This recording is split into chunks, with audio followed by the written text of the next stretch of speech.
A waitress secretly feeds a mute boy every day. One morning, helicopters land in front of her diner. A millionaire walks in, and the bell above the diner's door gave a soft chime as the morning rush began to trickle in. Cold air swept across the tiled floor, curling around the legs of chairs and whispering through cracked window panes. Grace stood behind the counter, refilling the coffee pot, her hands moving with the ease of routine, but her eyes flickering constantly to the corner booth by the window. Liam was there, just like every morning. He sat with his knees tucked close, his oversized hoodie swallowing his thin frame, his eyes staring quietly out the window, as if waiting for something the world had forgotten. He never spoke, never ordered, never moved much, just sat, still and silent, like a shadow that only she could see. Grace reached under the counter and pulled out a wrapped sandwich, scrambled egg, ham and cheese on warm toast, and a paper cup of milk, gently steaming. She placed them on a tray with a folded napkin and walked across the diner. As she set them down in front of Liam, he looked up, his eyes dark and tired but never unkind. He gave her a small, slow nod, his version of thank you. She offered a soft smile in return, then turned to walk back. Before she could make it behind the counter, she heard the voice she had been dreading all morning. "Grace, we need to talk."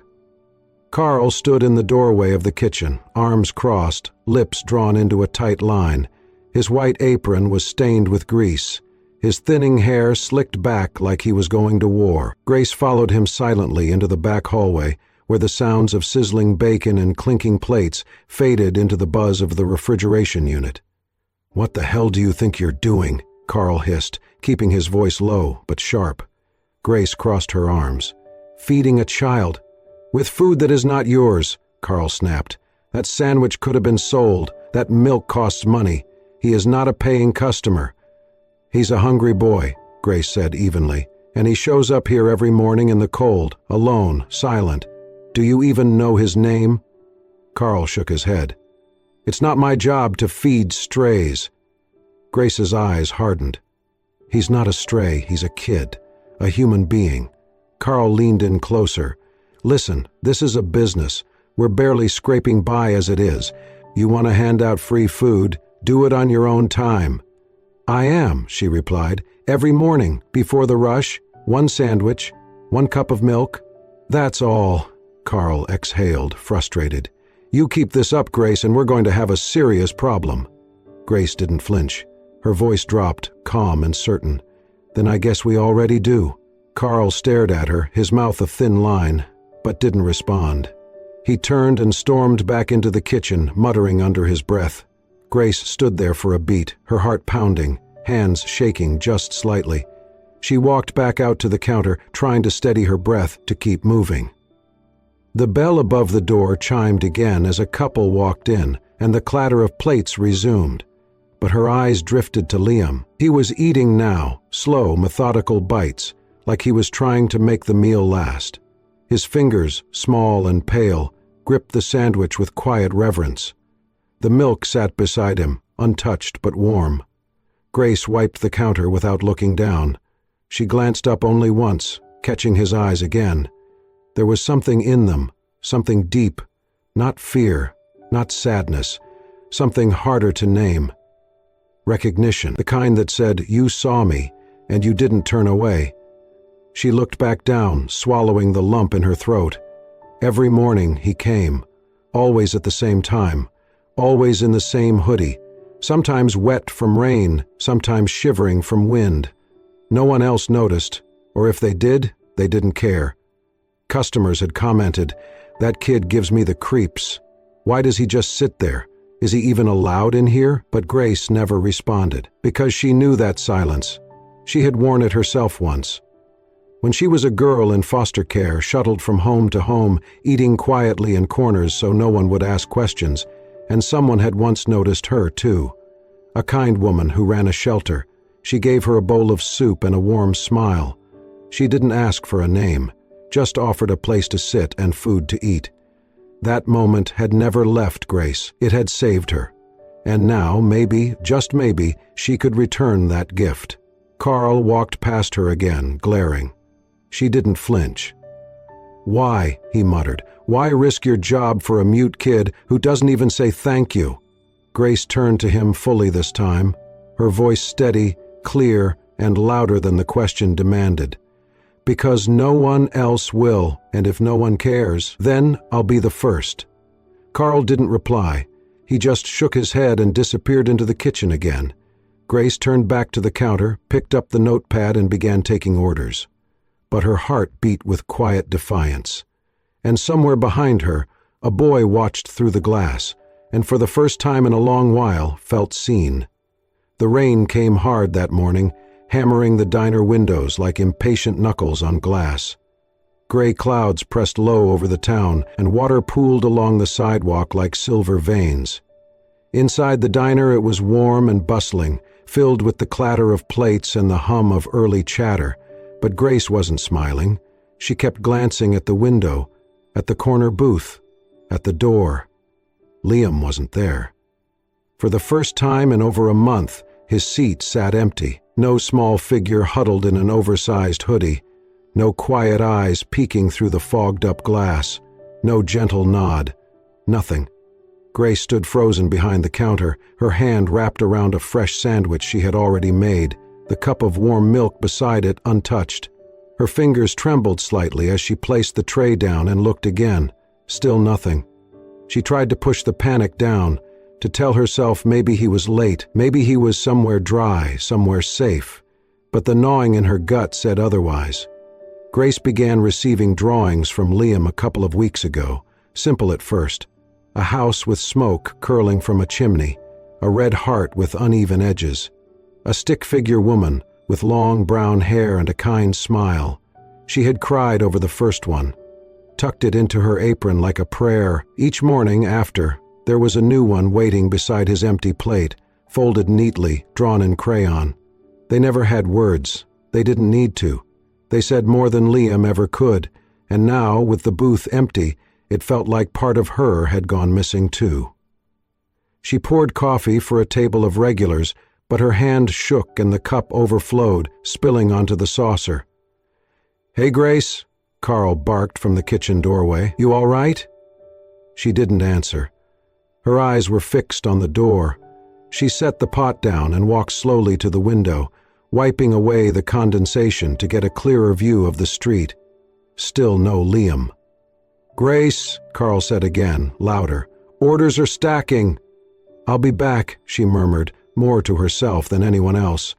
She untied her apron, tossed it onto the counter, grabbed her coat and pushed through the door, out into the cold. The rain hit her like a sheet of ice. Within seconds her coat was soaked, her hair plastered to her cheeks. But she didn't care. She ran, down Main Street, past the bakery, the bookstore, the shuttered movie theater. Her boots splashed through puddles. Her breath came in hard, sharp gasps. "Liam!" she shouted into the downpour, even though she knew he couldn't answer. He wouldn't. She checked behind the flower stand where he sometimes lingered, behind the grocery store's delivery crates. Nothing. The wind howled, and water ran in rivulets down her face, like tears she couldn't feel yet. She tried the alley behind the diner, the old bus stop where he'd once drawn a rainbow on the back of a transfer ticket. No sign of him. "Liam!" she called again, her voice cracking. "Please!" She ran down back streets, checked under stairwells, peered behind dumpsters. Each time her heart sank further. She was soaked to the bone, shivering, but her feet wouldn't stop. She couldn't. 45 minutes passed. She was about to give up, to collapse in a pile of rain and mud and helplessness, when she rounded the back of a laundromat and froze. There, huddled in the narrow space between two dumpsters, barely visible in the gloom, was a small figure.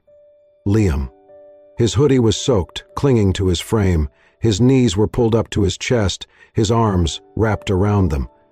He didn't look up as she approached, but she saw the paper in his hands, a drawing, blurred and bleeding color, half dissolved in the rain. "Oh, God," she gasped, dropping to her knees beside him. "Liam." He flinched when she touched him, then slowly turned his face toward her. His lips trembled. His eyes, those wide, dark eyes, were filled with something more than fear. Shame, like he thought he'd done something wrong. "No, no, no," Grace whispered, pulling him into her arms. You don't have to hide. You don't have to be scared." She felt how cold he was, his skin like ice beneath the wet fabric. She clutched him tighter, burying her face in his shoulder. "You don't have to go anywhere," she said, her voice breaking. "You're not alone. You're not invisible." He didn't speak, but he clung to her now, tiny fingers curled into her coat like he was holding on for dear life. She leaned back just enough to cup his face in her hands, brushing away the rain and strands of wet hair. "You don't have to go anywhere else," she whispered. "I'm here." He looked at her, blinking slowly, and for the first time she saw it, a flicker of relief, the beginning of trust, the smallest seed of hope. She pulled off her own coat and wrapped it around him, then gathered him into her arms, lifting him gently. As she carried him out of the alley and back toward the diner, she held him tighter than ever, like he was something fragile the world had tried to throw away and she had chosen to save. The rain had stopped by the time they reached Grace's apartment, but the world was still soaked in silence. She carried Liam up the narrow stairs to the second floor, her coat wrapped tightly around his small frame, his head resting against her shoulder, his fingers still clinging to her like he was afraid she might disappear if he let go. Her apartment was modest, just a kitchen, a small living area, a single bedroom, but it was warm, filled with soft light and the scent of cinnamon tea she had brewed earlier that morning. She placed Liam gently on the couch and went to the bathroom, running the tub with warm water. He didn't resist when she helped him out of his soaked clothes, didn't flinch as she tested the water temperature, didn't speak or move when she gently guided him into the bath. His silence was not resistance. It was something else. Trust, maybe, or exhaustion, or both. She sat beside the tub, rolling up her sleeves, washing the dirt and rain from his arms and neck with slow, careful motions. He watched her, eyes steady, saying nothing. She smiled softly as she poured water over his head. Afterward, she wrapped him in a fluffy towel, dressed him in one of her old t-shirts, and set a tray of warm soup and toast in front of him. He ate slowly, methodically, like every bite was something sacred. She didn't press him. She didn't ask questions. When he finished, he curled up on the couch, and she sat in the armchair nearby, a blanket around her shoulders. Outside, the city glowed amber and gray, street lamps flickering to life as evening descended. She watched him for a while, then said softly, "You remind me of someone." Liam looked up, his gaze curious. "I had a little brother," she continued, her voice barely above a whisper. "His name was Noah. He was 5 when he died." She swallowed hard. "I was supposed to watch him that day, but I got distracted, just for a few minutes. He followed the neighbor's dog out into the storm. By the time I realized, it was too late." Her fingers twisted the corner of her blanket. "He was quiet like you, sweet, always drawing pictures of trees and rockets and dinosaurs." She looked at Liam then, her eyes misty but gentle. "I think some part of him still lives in me. Maybe that's why I noticed you. Maybe that's why I couldn't walk away." Liam held her gaze for a long time. Then, slowly, he reached into the small notebook he always kept in his pocket. It had survived the rain, barely. The pages rippled and soft. He opened it to a fresh page and picked up a crayon from her coffee table. She watched in silence as he began to draw. It was simple but powerful. 2 stick figures holding hands, standing in front of a little house. The taller one had long brown hair. The smaller one wore a hoodie. Beneath them, he drew a heart. Grace felt her throat close up. Her eyes sung. He turned the notebook toward her and waited. She reached out and touched the page, her fingers trembling. "Is that us?" Liam nodded. She smiled through the tears. "It's beautiful." He set the notebook in her lap, then leaned back into the couch, eyes heavy. She tucked the blanket around him and let him rest. As he drifted to sleep, one hand remained outside the blanket, reaching gently for hers. She took it. In that moment, Grace understood something she hadn't allowed herself to believe before. She wasn't just feeding a hungry boy. She wasn't just sheltering a lost child. She was becoming something more, not by blood, not by title, but by choice. She was becoming his person, his safe place, his home. It was barely past dawn when the sky over the sleepy town rumbled with something strange, something loud, foreign, and commanding.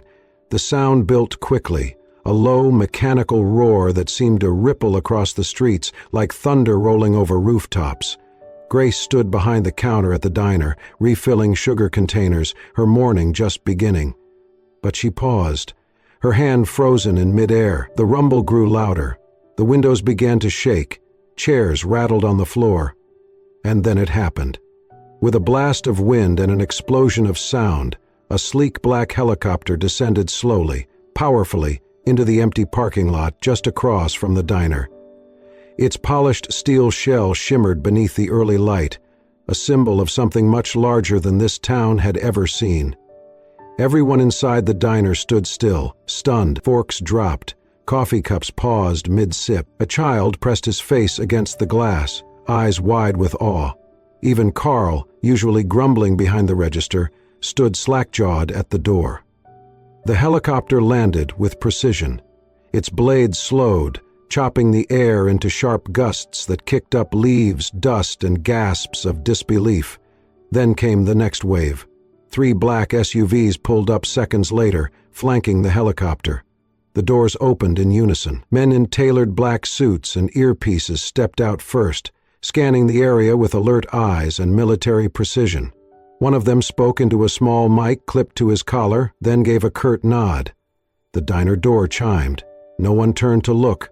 They were all too busy watching the parking lot unfold like a scene from a movie. The back door of the middle SUV opened slowly. A man stepped out. He wore a charcoal gray coat over a crisp, dark suit, his hair streaked with silver, his posture tall, unyielding. His presence carried weight, not just of wealth, but of command. He walked with quiet certainty, each step purposeful, measured. There was no need for introductions. The authority radiating off him was unmistakable. Michael Thorne. Every local in the diner knew the name. Tech billionaire, CEO of Thorne Enterprises. A man whose face had graced magazines, news segments, and financial journals. What no one could understand was, why was he here? Grace stepped out from behind the counter, her eyes locked on the scene unfolding through the front windows. Liam, who had been seated quietly in his usual booth, stiffened. His hand gripped his crayon tighter, his body shrinking instinctively into the corner. Michael Thorne stopped just outside the entrance. One of the guards opened the diner door for him. The bell chimed again. This time everyone turned. He stepped inside. Silence dropped like a curtain. Every eye followed him as he walked to the center of the diner floor. He paused, scanning the room, his eyes sharp yet clouded with something else. Urgency, exhaustion, grief. Then he spoke. His voice was low, but every syllable rang clear. "Is there anyone here?" he said slowly. By the name of Liam, the room fell still. Grace's breath caught in her throat. No one moved. No one spoke. Except Liam. The crayon slipped from his hand. His body trembled just once. His eyes, wide and terrified, turned to Grace. She moved instinctively, stepping in front of his booth, shielding him with her body without a second thought. Michael's eyes found her. Their gazes met. In that single moment, time seemed to fold in on itself. Her soaked coat from the storm still drying by the door. The drawings she kept tucked beneath the register. The silent bond she had built with a boy who never spoke. Michael looked at her, and softly, his voice now quieter, almost breaking, he asked, "You've been watching over him, haven't you?" Grace didn't respond right away. She looked at Liam, who nodded once, barely. Then she turned back to the man. "Yes," she said. "He's safe." Michael exhaled, as if releasing a breath he had been holding for years. "I've been looking for him," he whispered. And every person in that diner understood. They were witnessing not just the arrival of power, but the breaking open of something far more human, a father's heart, desperately seeking his son. The diner emptied within minutes, not by command but by instinct. Patrons knew when something larger than themselves was unfolding. Grace, Michael, and Liam remained. The rain had returned, tapping gently against the windows like distant memories. They sat in the back booth now, Grace on one side, Liam beside her, half hidden in the crook of her arm. Michael across from them, his hands folded, eyes fixed on his son with a look that carried the weight of too many sleepless nights. He looked older than his photographs, not in the way of time, but in the way of grief. "I should have found him sooner," he began, his voice calm but frayed at the edges. "We were in the mountains just for the weekend." Liam's nanny stepped away for a moment. A dog startled her. She slipped, hit her head. When she came to, Liam was gone. Grace held her breath. "We searched immediately. Helicopters, drones, search parties. I hired every expert, every tracker. Days turned into weeks. There were no sightings, no footprints. It was like he vanished into thin air." Liam sat still, his hands resting in his lap. He wasn't drawing now. He was listening. Michael glanced down at the table. "His mother passed 2 years ago. Cancer." Liam was different after that. Quiet, withdrawn. But he still spoke. Until that day. He looked up at Grace. He hasn't said a single word since he disappeared. Grace felt Liam shift closer to her, his small fingers curling gently into hers. She squeezed back. "I never stopped looking," Michael said. "I never believed he was gone. Then, about a week ago, a non-profit I fund, an art therapy organization for at-risk kids, received an anonymous envelope. Inside were several drawings. One of them was unmistakable." He pulled a folded sheet of paper from his coat. Grace recognized it immediately. It was one of Liam's first, a house, a heart, and a woman with brown hair, smiling. "He was trying to tell us something," Michael said softly, "and it led me here." Silence fell between them, soft and heavy. Then slowly Liam turned to Grace.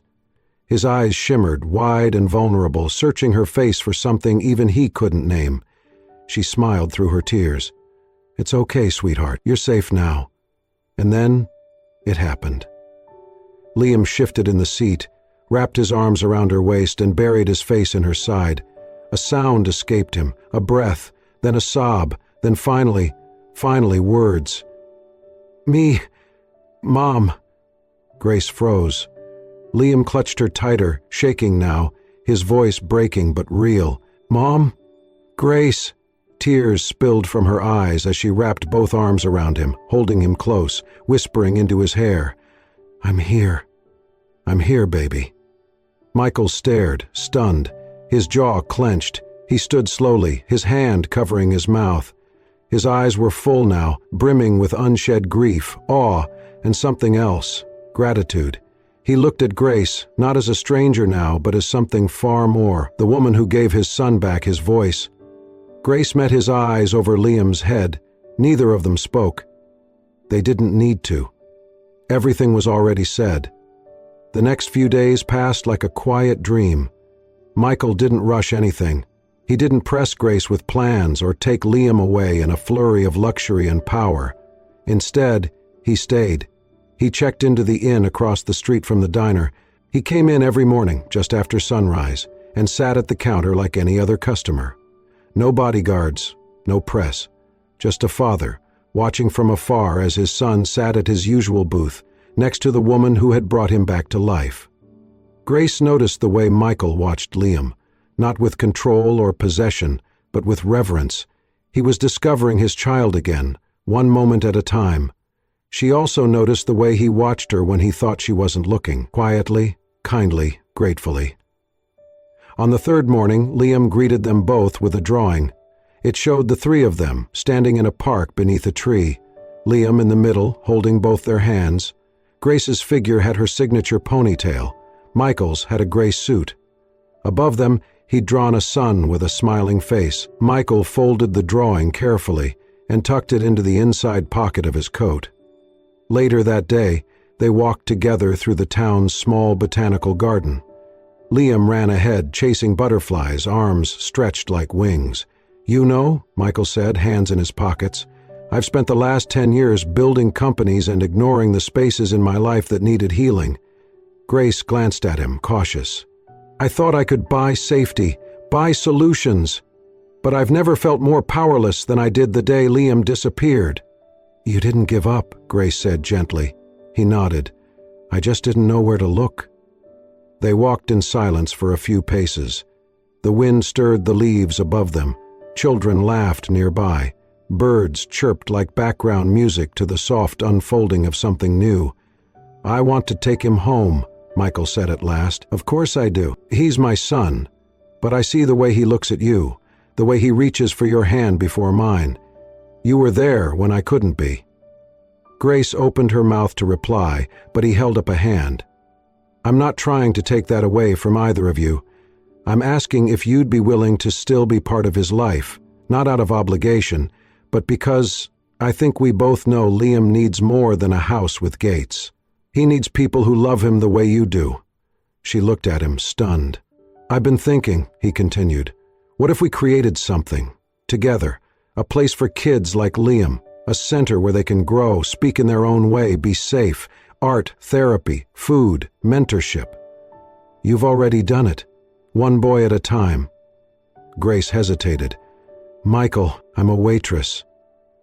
You're a healer, he said softly. You're not replacing anyone, Grace. You're the one Liam chose. Her breath caught. I have the resources, he went on, but I need someone with heart, with vision. I need you. She looked toward the garden, where Liam knelt beside a bush, carefully drawing a flower in his sketch pad. She had found him on a rainy day, with mud on his shoes and silence in his throat. Now he was smiling. I don't know what to say, she whispered. Michael stepped closer, his voice low. Just say yes. Not for me, not even for him. For you, because this is already who you are. Grace looked down at her hands, then at him. You're not asking me to give him up? No, Michael said, shaking his head. I'm asking you to walk with us, wherever this goes. She blinked fast to hold back the tears. Okay, she said quietly. Yes. Michael smiled, soft and full. Then let's build something that starts with him, but grows into something so much bigger. And Grace knew then this wasn't an ending. It was just the beginning. 1 year later, the town had changed, but it was not the buildings or the streets that were different. It was the energy, a quiet hum of purpose, of hope. At the edge of the town, where an abandoned community hall once stood, now rose a warm, inviting space filled with light and laughter. Sunlight House. The building was modest but full of life. Murals covered the walls, painted by the very children it now sheltered. Laughter echoed from the activity rooms, where kids played with Legos and painted dreams. A garden bloomed in the back, tended lovingly by tiny hands and guiding ones. At the heart of it all was Grace. No longer just the woman behind the diner counter, she now wore her name on a badge. Director, Sunlight House. But more than the title, she carried presence, gentle, attentive, endlessly compassionate. She greeted every child by name, remembered their favorite snacks, their fears, the colors they always reached for first when drawing. Michael had become a familiar figure too. He stopped in several times a week, sometimes for meetings, sometimes just to watch Liam paint or build with blocks. He never arrived with fanfare, no suits, no security, just Michael, quiet, kind, fully present. Their relationship had grown in silence and trust, no dramatic declarations, no public romance, but in the way his hand brushed hers as they walked through the halls, in the way he watched her laugh with the children, in the way she leaned into him during long planning meetings. They had become something quietly solid, and Liam had blossomed. He now spoke in full sentences, still soft but sure. He laughed easily. He took younger kids under his wing, helping them find crayons, pass out snacks, and draw what they could not yet say. His smile had become a kind of sunshine, warming everything around him. And on one particular afternoon, Sunlight House buzzed with even more joy than usual. It was Liam's birthday. Paper lanterns hung from the ceiling, streamers curled around banisters, and the scent of fresh-baked cupcakes filled the air. The children had worked on decorations all week. Grace wore a handmade crown of construction paper, a gift from the little ones. Michael had built a tree house out back just for Liam and his friends. When it was time for cake, the room dimmed. Dozens of tiny voices began to sing, "Happy birthday to you." Liam stood in front of the cake, candles flickering, eyes bright. Everyone clapped, cheered, waited for him to blow them out. But he didn't. Instead, he turned, walked slowly to the center of the room, and picked up the microphone from the small speaker set. The room hushed. He cleared his throat. Then, in a voice clear and steady, he said, "Last year on my birthday, I didn't even have a voice." He paused, scanning the room. Grace stood near the back, one hand pressed to her chest. Michael stood beside her, his eyes glistening. "I didn't make a wish. I didn't think anyone would hear me if I did." He took a breath. "But this year, I don't need to wish, because everything I could wish for is already here." He looked directly at Michael. "I have a dad who never stopped looking for me," then at Grace, "and I have a mom who found me before I could find myself." He smiled shyly, eyes full. "I don't need to wish anymore, because I already have a family." Tears broke freely then, among the staff, the children, the friends watching from the corners. Grace stepped forward, barely holding it together, and wrapped her arms around Liam. Michael joined them, resting a hand on his son's back, then slipping his fingers into Grace's. Liam leaned into them both, laughing now as everyone cheered. In the distance, a new mural had just begun to take shape, a tree with wide branches and 3 figures drawn beneath it, holding hands. Sunlight spilled through the windows, and somewhere, quietly but surely, a family stood together, no longer found, but fully chosen. The week after Liam's birthday, Sunlight House felt more alive than ever. A spring breeze danced through the open windows, carrying the scent of blooming wildflowers. Laughter and music filled the air as children played beneath the newly finished treehouse in the back. The center had become more than a place, it had become a home. That evening, Grace stood in the garden behind the center, watching the sunset dip low behind the hills.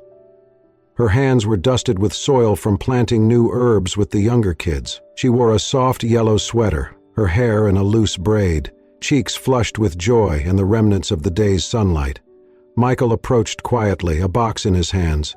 He was dressed simply, no suit, no tie, just a man who had shed the weight of corporate kingdoms for something infinitely more real. Liam trailed behind him, holding a small bouquet of dandelions and wild violets. "Hey," Michael said gently. Grace turned, smiling. "Hey yourself." Michael took a deep breath and looked around. "I thought I knew what fulfillment looked like. Private jets, stock markets, applause in boardrooms." He stepped closer. "But nothing has felt like this, like watching Liam sleep without nightmares, like hearing your laughter echo through these halls, like watching a lost child walk through these doors and find hope." Grace's smile trembled, her hands pressed over her chest. Michael slowly lowered himself to one knee. The box opened in his hand, revealing a simple, elegant ring. Inside the band, a delicate inscription shimmered. "Where love found us, we stayed." Gasps and soft exclamations floated from the staff and children peeking through the windows. Michael looked up at her, his voice steady and warm. "Grace, you saved my son, but you also saved me. You brought me back from a life of loneliness and silence, just like you did for Liam. You didn't replace anyone, you became exactly what our hearts were missing." He reached for her hand. "Will you marry me and help me build a family where love isn't inherited, it's chosen, every single day?" Liam stepped beside them, slipping one of the wild violets into her hand. Grace's eyes brimmed with tears. Her lips parted, but no sound came. She looked at Liam, who smiled up at her, his small voice rising. "Say yes, Mom, Grace." She laughed through her tears and nodded, kneeling to hug them both. "Yes," she whispered. "Yes, I want that, more than anything." Cheers and clapping erupted from the building. Children ran out, surrounding them with joyful chaos. Later that night, under the moonlight, the 3 of them stood before the newly carved wooden sign placed by the entrance of Sunlight House. Burned into the grain in bold, loving letters were the words, "The right family wasn't built, it was chosen." And just beneath it, smaller and in Liam's own handwriting, someone had carved, "We're not lost anymore." Inside, the lights glowed warm. Drawings lined the walls. Voices sang lullabies. Love had woven itself into every corner, and in the center of it all stood a woman who once poured milk for a silent boy, a man who once believed he had everything, and a child who now had both a voice and a family. Not perfect, but true, and that made it everything. Sometimes, the most extraordinary families are not born, they're built, one act of kindness at a time. Grace didn't set out to become a mother. Michael didn't expect to find love in a quiet diner. And Liam, he never thought he'd speak again. But in a world that often forgets the silent, the lost, the small, they found each other. They chose each other, and that made all the difference. Because home is not a place on a map. It's a hand held in the rain, a drawing left on a diner table, a whispered mom that says, "I trust you." And love? It's the decision to stay. If this story moved your heart the way it moved ours, please like, comment, and share it with someone you care about. And don't forget to subscribe to Soul-Stirring Stories, where real-life moments turn into unforgettable journeys, and every tale reminds us that healing begins with the simplest gesture. Thank you for watching. Stay kind, stay human, and stay with us.